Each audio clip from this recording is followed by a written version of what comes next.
Thank you. General Milley, it's your testimony that you recommended 2,500 troops approximately stay in Afghanistan?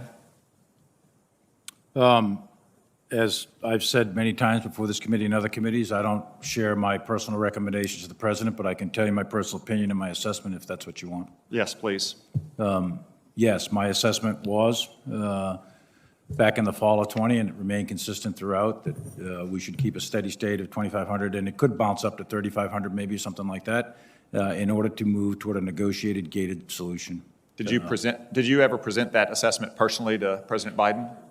I don't discuss exactly what my conversations are with the sitting president in the Oval Office, but I can tell you what my personal opinion was, and I'm always candid. General Mckenzie, do you share that assessment?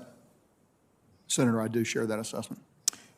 Did you ever present that opinion personally to President Biden? Again, I'm not going to be able to comment on those executive discussions. Did General Miller ever present that opinion personally to President Biden? I think it would be best to ask him. I believe that his opinion was well heard. Secretary Austin, President Biden last month in an interview with George Stephanopoulos said that no military leader advised him to leave a small troop presence in Afghanistan. Is that true?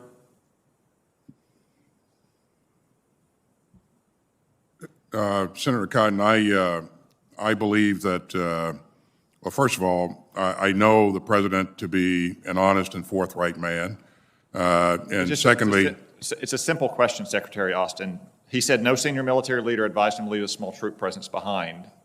Is that true or not? Did these officer and General Miller's recommendations get to the president personally? their input was received by the president and considered by the president for sure. In terms of what they specifically recommended, Senator, as they just said, they're not going to provide what they recommended in confidence. I mean, it sounds to me, it's shocking to me. It sounds to me like maybe their best military advice was never presented personally to the President of the United States about such a highly consequential matter. Let me move on to another recommendation they are reported to have made. General Milley, Joe Biden has said that it was the unanimous recommendation of the Joint Chiefs that we not maintain a military presence beyond August 31st. We've heard testimony to that effect today as well. When was that unanimous recommendation sought and presented to the President? You're talking about the 31 August? Yes, the 31 August deadline for getting out of on here. 25 August, I was asked to make an assessment and provide best military advice on... I'm sorry, my time is limited here. Okay. You gave me the answer that I needed to hear. August 25th? Correct. Kabul fell on August 15th. That's correct. You were not asked before August 25th? 16th.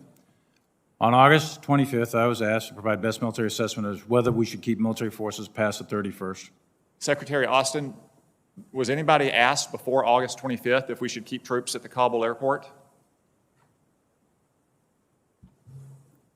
This is the president tasked us to provide an assessment on whether or not we should extend our presence beyond August 31st. And as General Milley just said, that assessment was made. We tasked him to make that assessment on the 25th, and he came back and provided his best military advice. Secretary, Kabul fell on August 15th. It was clear that we had thousands of Americans. It was clear to members of this committee who were getting phone calls that we had thousands of Americans in Afghanistan behind Taliban lines on August 15th. And it took 10 days to ask these general officers if we should extend our presence. I suspect the answer might be a little different if you were asking them 16 days out, not 5 days out.